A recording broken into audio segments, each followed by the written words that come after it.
오늘 성경에 기록되어 있는 많은 기적들을 보면 그 기적들은 모두가 다 하나님의 뜻을 밝히 세상에 드러내기 위해서, 때로는 하나님의 존재를 나타내기 위해서 그렇게 기적이 드러나곤 했습니다.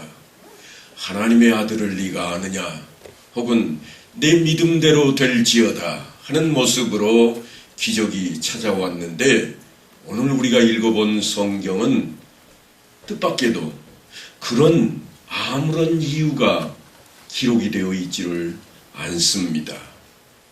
본문에 등장하는 유두고라고 하는 청년을 살려낸 일은 전혀 그러한 연결이 되어 있지를 않습니다. 그 일이 어떻게 신앙과 연결이 되고 예수 믿는 것과 무슨 상관이 있는가, 그런 언급은 없고 그냥 지나가는 말처럼 유두고라고 하는 청년이 창에 걸터 앉아서 말씀을 듣다가 졸다가 떨어져 죽고 죽었던 자가 다시 살아났더라, 그렇게 그냥 지나가 버립니다. 우리가 예수를 믿기만 하면 영생을 얻고 영생 복락을 누리게 된다고 하는 것은 언제나 옳은 이야기입니다. 그것은 사실이고 성경이 우리에게 약속하고 있는 바이기도 할 것입니다. 그러나 우리가 늘 오해하는 것 가운데 하나가 뭔가 하면, 우리가 그럴 만해서 하나님이 우리를 구원하셨을 것이라 그렇게 생각하는 겁니다.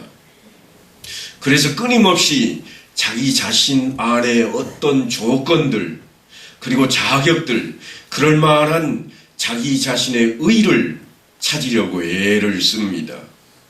내놓을 만한 것을 찾습니다. 하지만 하나님께서는 우리를 불쌍히 여기시고 사랑하셔서 구원을 베푸신 것이지, 우리가 어떤 믿을 만하고 구원을 받을 만하고 그 안에 깨달을 만한 능력이 있어서 그렇게 하셨다고 말씀하신 적이 한 번도 없습니다. 그럼에도 불구하고 우리는 은혜와 긍휼을 입은 사람이라고 하는 사실을 놓쳐버리기가 쉽습니다. 여러분이 밖에 나가서 예수를 전할 때에 그저 깜짝 놀라고 내가 그런 모습이었던가 회개하고 돌아오는 사람이 있으면 얼마나 기쁠까요?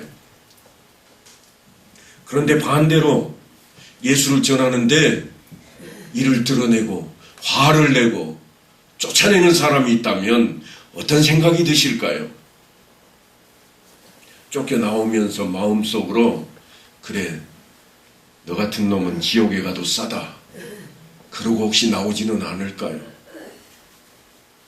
우리가 갖고 있는 기독교에 대한 오해가 선입견으로 조금씩 남아 있습니다.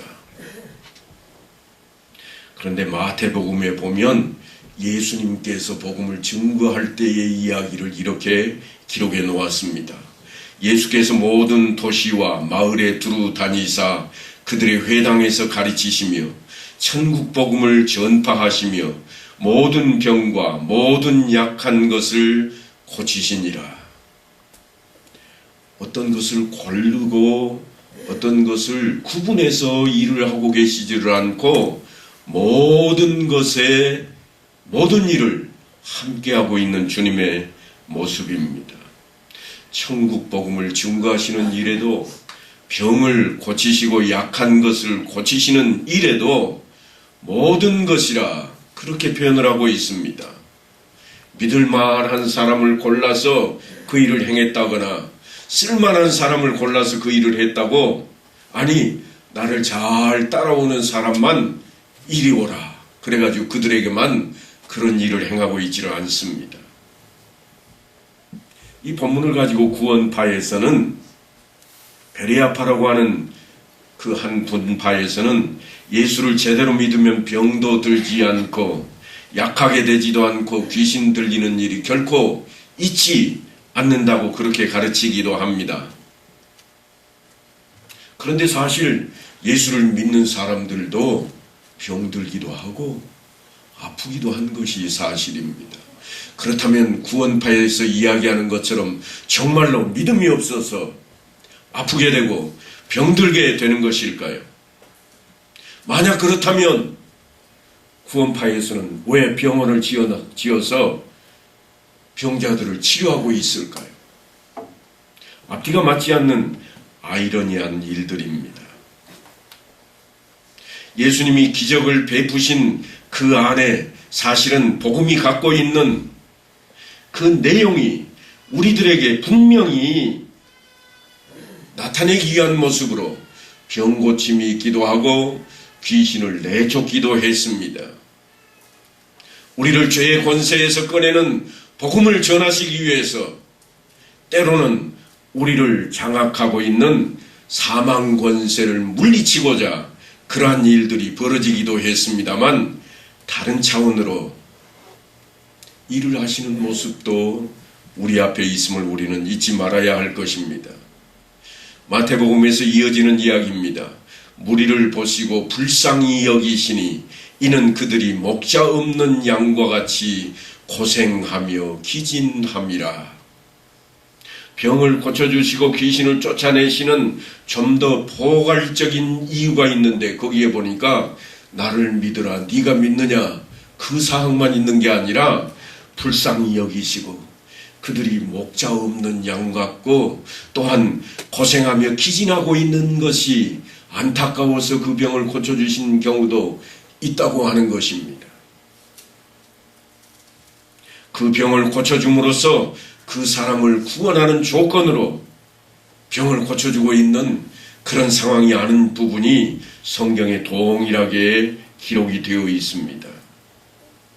그러니까 내가 병 고쳐줄 테니 네가 믿을래?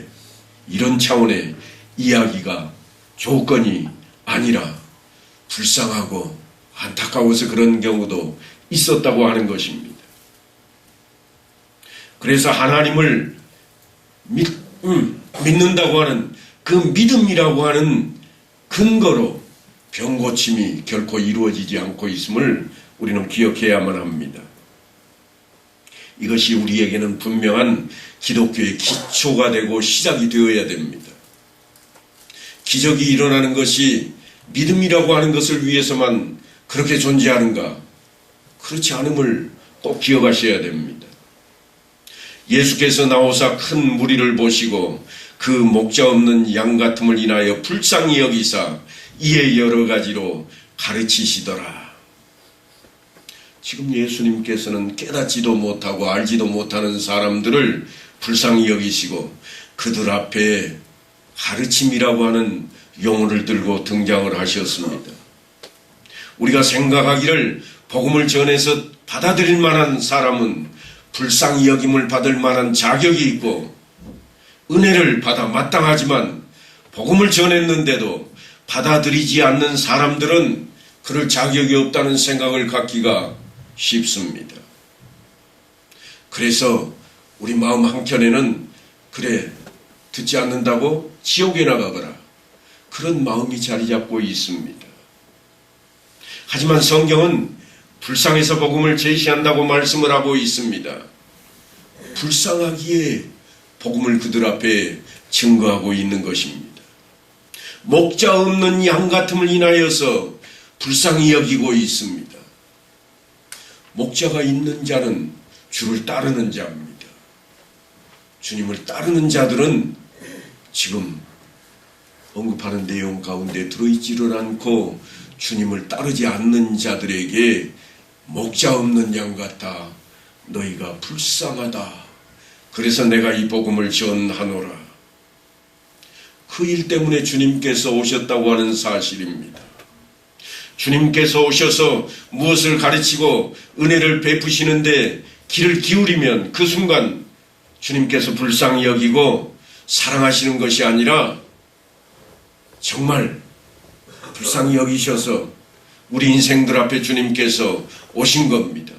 이미 우리를 사랑하셔서 이 땅에 오셨습니다. 오신 것 자체가 이미 사랑이요 긍휼입니다. 죄로 말미암아 죽을 수밖에 없는 우리를 인해서 주님께서 불쌍히 여기시고 원수나 적과 같은 우리를 향해서 자기의 생명을 바쳐 살리고자 애를 쓰셨다고 하는 것입니다.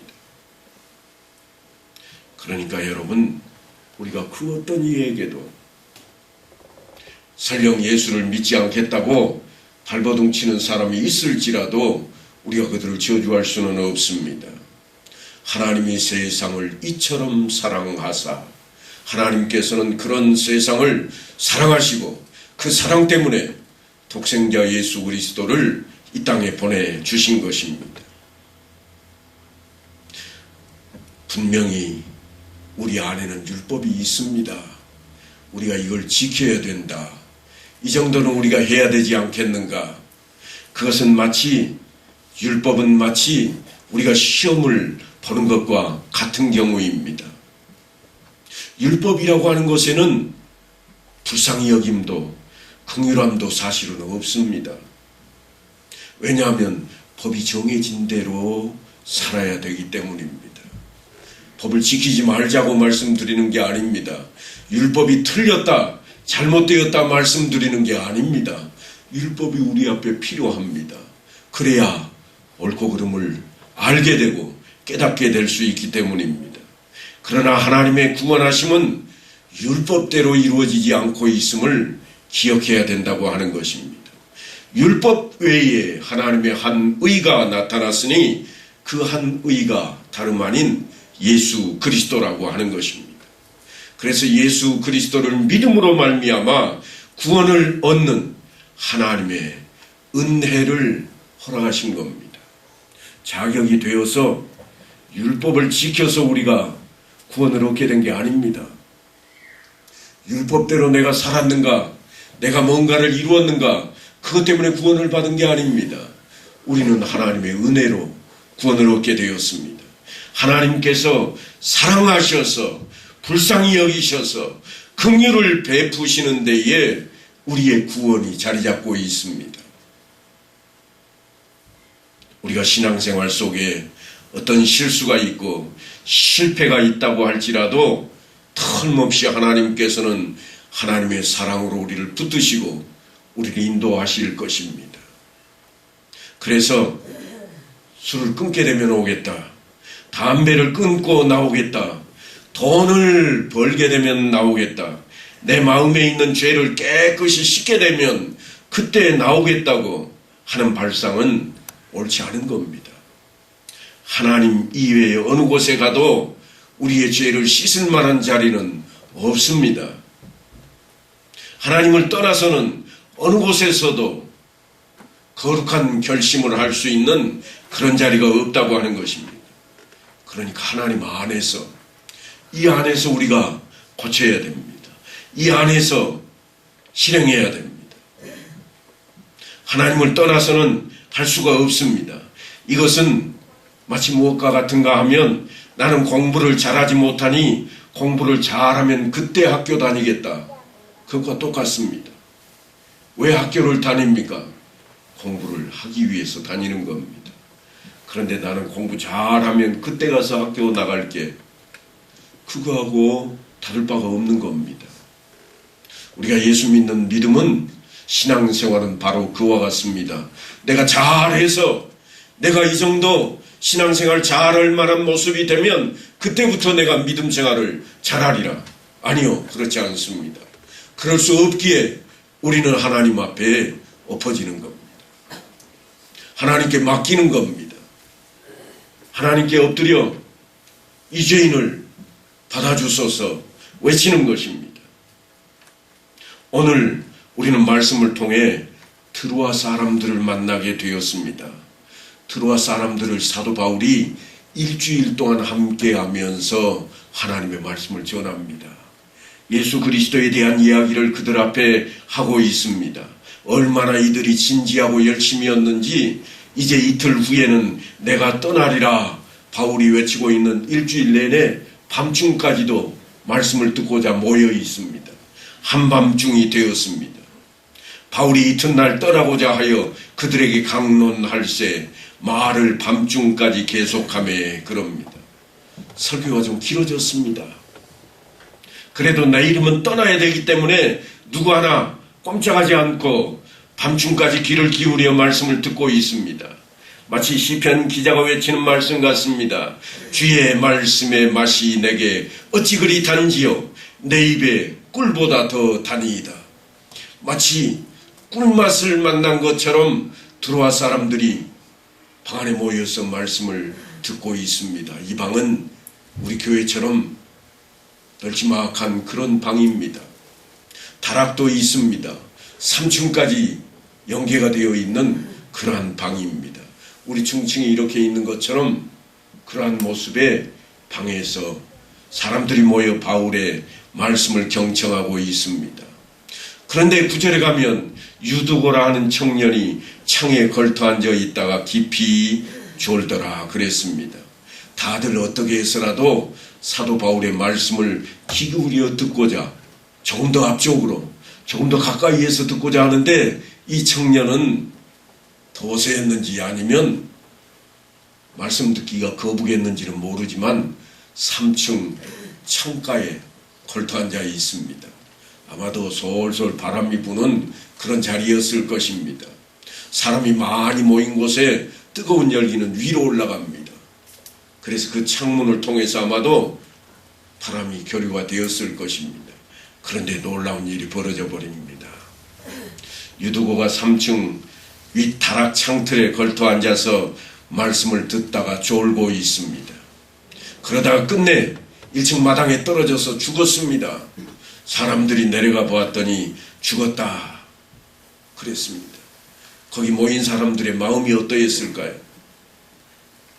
너 말씀 제대로 안 듣다 그랬지 죽어도 싸다 그랬을까요? 아무도 그런 마음 없었을 겁니다. 불쌍히 여김이 있었을 거예요. 어쩌다가 왜 저랬니? 그런 마음 아니었겠습니까? 오늘 본문에 나오는 이 유두고의 죽음을 통해서 다시 소생시키시는 하나님의 놀라운 자비하심과 긍휼을 우리는 동일하게 맛보아야 됩니다.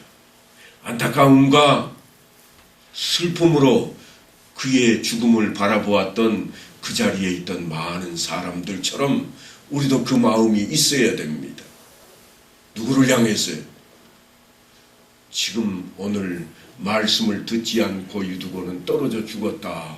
그런 표현을 쓰고 있습니다만 동일하게 오늘날 우리가 예수를 전하는데 듣지 않는 사람들이 얼마든지 있습니다. 그들이 예수 그리스도를 영접하지 않으면 그들의 영혼은 틀림없이 떨어져 죽어버리고 말 것입니다. 유두고와 같은 인생들이 이 땅에 너무나 많이 있습니다.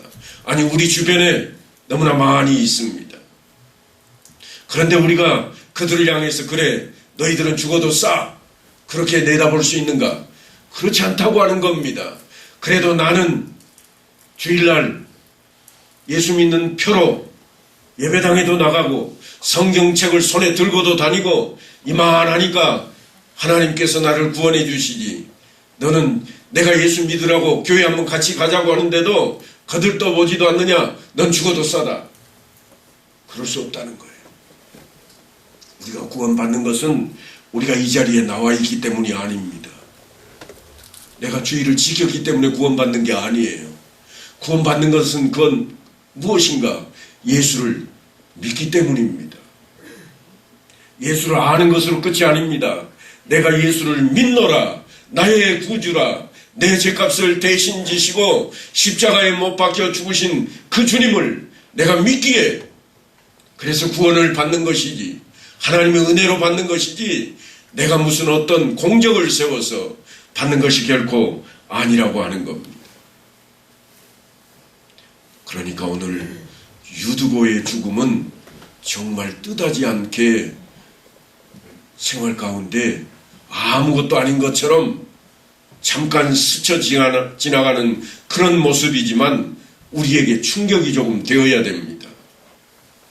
오늘 본문에 보면 이렇게 기록되어 있습니다. 바울이 내려가서 그 위에 엎드려 그 몸을 안고 말하되 떠들지 말라 생명이 그에게 있다. 다 죽었다고 이제 죽어버렸어. 불쌍히 여기고 마음 아파하고 있는데 사도 바울이 내려가서 그 가슴에 귀를 딱 대보더니 하는 말이 야 아직 살아있어. 그러니 어쩌자는 거예요. 잠시 후의 상황이 더 놀라게 만듭니다. 올라가 떡을 떼어먹고 오랫동안 곧 날이 새기까지 이야기하고 떠나니라. 사도 바울뿐만 아니라 그 안에 있던 모든 사람들이요, 야, 숨 쉰다 그러고 다 올라가 버립니다. 그리고 방에 들어가서 새벽까지 다시금 바울이 전하는 말씀을 듣고 있다가 바울이 새벽이 되자 드디어 떠나갑니다. 그런데요, 우리가 읽은 마지막 절에 보면 이렇게 소개하고 있습니다. 사람들이 살아난 청년을 데리고 가서 적지 않게 위로를 받았더라. 주의하셔서 보셔야 됩니다. 그가 살아난 것은 기적입니다. 그런데 오늘 성경에 보니까 그의 살아난 것을 보고 많은 사람들이 믿더라, 그런 표현이 아닙니다. 예수를 믿지 않는 사람들이 예수를 믿게 되었다, 그런 자리로 지금 유두고가 초대되어 있지를 않습니다. 유두고가 어디에 초대되어 있는가 하면 예수 믿는다고 하는 사람들 안에 지금 초대되어 있습니다. 우리 안에 와 있는 겁니다. 우리와 함께 이 자리에 있다고 생각을 하셔야 됩니다. 유두고와 같은 사람이 내 주변에 있음을 기억하셔야 됩니다. 그가 어떻게 되었는가? 말씀도 제대로 안 듣고 똑바로 앉아있지도 않고 창가에 걸터 앉아있다가 그것도 졸다가 떨어져 죽었더라. 떨어져 죽은 모습을 보고 안타까움이나 불쌍한 마음이 들지 않는 사람은 사람이 아닐 겁니다. 잊지 마셔야 됩니다. 죽어도 싸다. 아니요, 그렇지 않습니다. 너는 지옥에 가도 싸. 아니요, 그게 우리가 해야 될 말이 결코 아닙니다. 모세가 외쳤던 말씀입니다.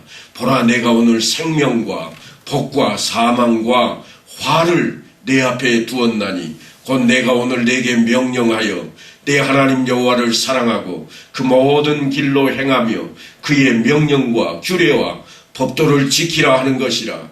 그리하면 내가 생존하며 번성할 것이요 또 내 하나님 여호와께서 내가 가서 차지할 땅에서 내게 복을 주실 것임이니라. 이게 율법입니다. 네 앞에 복도 죽음도 다 함께 있다. 그러니 네가 하나님의 말씀을 지키면 너는 복을 받을 것이요, 그렇지 않으면 아니라. 율법에 대한 이야기를 하고 있습니다. 그러나 이것은요, 믿어야 하는 것이 거기로 가야만 복이 있고 생명이 있기 때문임을 우리에게 알게 하는 겁니다. 율법은 바로 그런 자리입니다. 그런 위치입니다. 모르고 갈 것을 원하지 않습니다. 무엇이 옳은 것인지 알아야 된다고 하는 것입니다. 구원을 받는 그 자리가 어떤 자리인가? 예수를 믿는 자리라. 그걸 알게 하기 위해서 우리에게 율법이 있는 겁니다. 예수를 믿으면 천국에 간다. 옳습니다. 그 이야기는 알게 하기 위해서 우리에게 들려지는 것이요, 그것 때문에 우리가 구원을 얻는다. 아니요. 하나님의 은혜로 구원을 받는 겁니다. 내 공의로 받는 게 아니에요. 율법 가지고는 우리가 우리 자신을 의롭다 만들 수가 없기 때문입니다. 꼭 그것을 우리는 기억해야 됩니다. 그걸 뒤집으면 안 됩니다. 내가 잘나서 내가 이 정도 하기 때문에 하나님이 구원해 주셨다. 그렇지 않습니다. 그것은 하나님께서 날 구원하신 은혜에 감사하는 표현으로 우리가 하나님 앞에 엎어지는 겁니다. 순서를 바꾸면 안 됩니다. 사랑하는 성도 여러분, 너는 내 복을 인하여 내 생명을 위하여 나를 섬기라 하신 이 율법의 말씀이 우리 앞에 동일하게 주어져 있습니다. 너를 위하여. 자녀들을 키우는 부모라면 다 가지고 있는 마음입니다. 아이들 공부하라고 그럴 때 뭐라고 그럽니까? 널 위해서 공부해라. 나 위해서 하니? 다 그러시잖아요. 너 위해서 공부하는 거야? 나 위해서 하는 거야? 아니야. 널 위해서 하라는 거야. 제발 좀 공부 좀 해라. 너 이렇게 부탁하는 엄마를 위해서라도 공부 좀 해라. 이거 아니겠습니까? 성경 말씀 바로 그와 같습니다.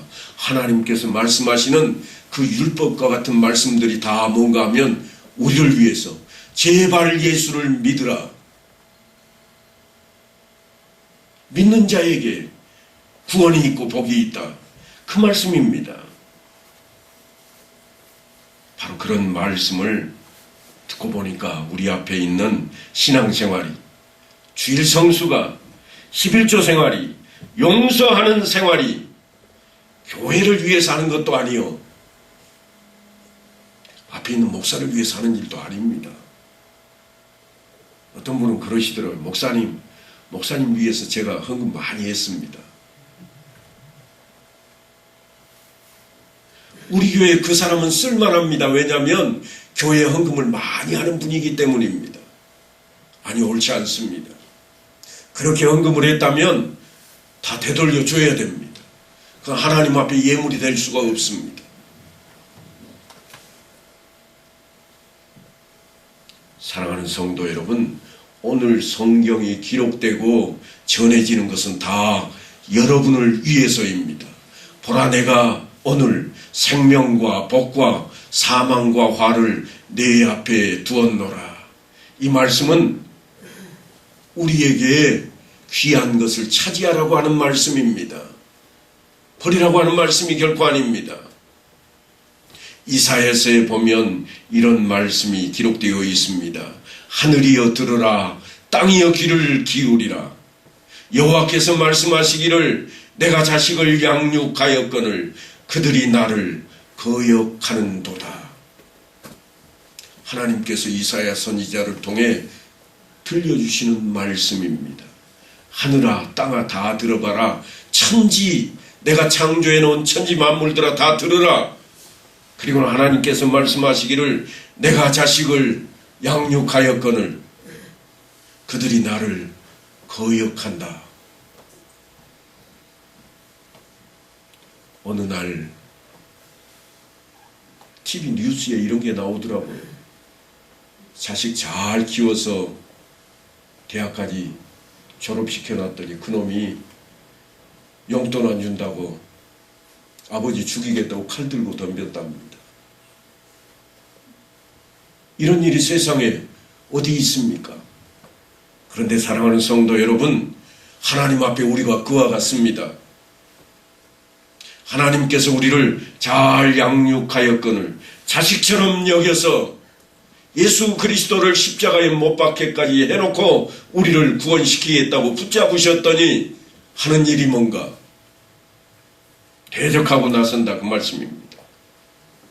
여호와께서 말씀하시되 오라 우리가 서로 변론하자. 너희의 죄가 주홍 같을지라도 눈과 같이 희어질 것이요 진홍같이 붉을지라도 양털같이 희게 되리라. 너희가 즐겨 순종하면 땅의 아름다운 소산을 먹을 것이요 너희가 거절하여 배반하면 칼에 삼켜지리라. 여호와의 입의 말씀이니라. 땅의 전쟁이 왜 일어날까요? 이 땅의 전쟁은 하나님 앞에 순종이 사라질 때 일어나는 현상입니다. 하나님보다 세상 것을 더 귀하게 여길 때 벌어지는 일들이 전쟁입니다. 세상 끝날이 그와 같다. 하나님께서는 우리에게 예고하셨던 이야기입니다. 하나님께서 우리의 복을 위해, 우리의 생명을 위해 권고하고 계시는 내용입니다. 안타까운 마음을, 애타는 심정을 하나님을 떠났을 때 일어날 심각한 우리의 형벌에 대한 말씀을 하고 계시는 장면입니다. 오늘 유두고의 이야기는 그냥 스쳐 지나가는 이야기처럼 그렇게 들려집니다. 기적이 벌어졌는데도 기적이라 그렇게 여기는 사람이 아무도 없습니다. 아니, 바울마저도 그 기적을 자랑거리로 내세우지도 않고 있습니다. 그런데 이 자리는 바로 우리에게 깨닫게 하는 말씀이 담겨 있는 내용입니다. 여러분, 달란트 비유를 한번 생각해 보십시다. 마태복음 25장에 가면 달란트 비유가 나오는데 한 달란트를 받았던 사람의 이야기가 빠지지 않고 기록이 되어 있습니다. 그 한 달란트 받았던 종이 어떻게 했습니까? 자기 유익을 따지기 위해서 자기의 수고조차 하지 않으려고 그냥 땅에 묻어버렸습니다. 주인 오면 그대로 주겠다고, 내 거 아니라. 원래는 달란트를 나눠줄 때는 장사하라고 주인이 떠나면서 주었던 달란트였는데 자기에게 유익이 돌아오지 않습니다. 장사해도 주인의 것이니 주인한테 다 되돌려줘야 됩니다. 그래서 어떻게 했는가 하면 땅에 묻어버렸습니다. 우리의 인생 이야기입니다. 하나님께서 이 땅에 우리를 향해서 주시는 달란트는 각자가 다 다릅니다. 양도 다 다릅니다. 세상 떠날 때 아무도 가지고 가는 사람 없습니다. 그래서 어떻게 합니까? 내게 유익이 될 만한 일, 욕심을 부리는 일에만 열심을 냅니다. 하나님의 말씀은 아랑곳하지 않습니다. 주를 믿는다고 하는 사람들마저도 하나님의 말씀보다는 나한테 이익되는 것이 무엇일까? 돈 되는 일에 혈안이 되어 있습니다.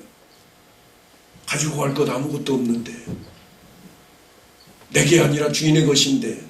그래서 어떻게 합니까? 내가 세상 사는 동안 내 이름 날려야 되겠다.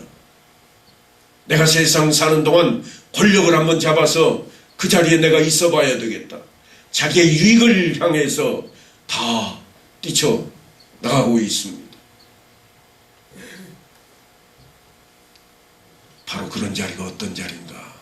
한 달란트 받았던 자는 악하고 게으른 종이라 그렇게 하나님께 책망을 받게 될 것입니다. 우리가 하나님의 말씀대로 하나님께서 우리에게 허락하신 달란트를 다 충성을 다해서 일궈내야 됩니다. 교회 안에서 직분을 맡았거든 맡은 직분을 온전히 순정함으로 다 행해내야 됩니다. 다른 사람들에게 빛이 되어야 되고 다른 사람들에게 본이 되어야 될 자리에 있다면 그것을 다 일궈내야 됩니다. 내게 유익이 없어서 하지 않게 된다면 한 달란트 받는 사람과 우리는 다를 바가 없습니다. 2달란트, 5달란트 받은 사람들은 더 많은 것을 받아서 더 많은 일을 해야 됨에도 열심을 내었다고 성경이 기록하고 있습니다. 그런데 주님의 평가가 뭐였는가 하면 작은 일에 충성하였도다 그랬습니다. 야, 너 엄청난 일 했다. 그래 본 적이 없습니다. 다 누구 겁니까? 주인의 것입니다. 주인의 것을 위해 열심히 살았습니다. 우리의 인생 이야기입니다. 사랑하는 성도 여러분, 그러니 우리 주변에 있는 불쌍한 영혼들을 한 번쯤 생각해 보십시다. 유두고만 불쌍한 사람이 아닙니다. 우리 주변에 예수 그리스도 말씀을 듣지 못해서 죽어가는 영혼은 있지 않을까요? 우리 주변에 예수 믿다가 창문에 걸터 앉아서 떨어져 버린 사람은 없을까요? 우리는 한번 다시 생각해야 되겠습니다. 그래서 한 영혼을 붙들고 우리가 열심을 내고 하나님께 맡기고 기도하고 나가야 되지 않겠습니까? 그들을 불쌍히 여기고 하나님의 자비하심을 바라고 긍휼히 여기심을 바라서 기도하는 우리가 되어야 되지 않겠습니까? 사랑하는 성도 여러분, 이 한 주간에는 몸된 교회를 통해 창틀에 앉아있다 떨어져 죽은 그러한 모습과 같은 떠나버린 믿음을 잃어버린 자가 있거든 한 번쯤 살펴보시고, 아직도 예수를 알지 못해 듣지 못했던 사람들이 있거든 다시 한번 찾아보아서 말씀을 전하고 함께 주를 믿는 믿음으로 달려나가는 한 주가 될 수 있게 되기를 간절히 축원합니다.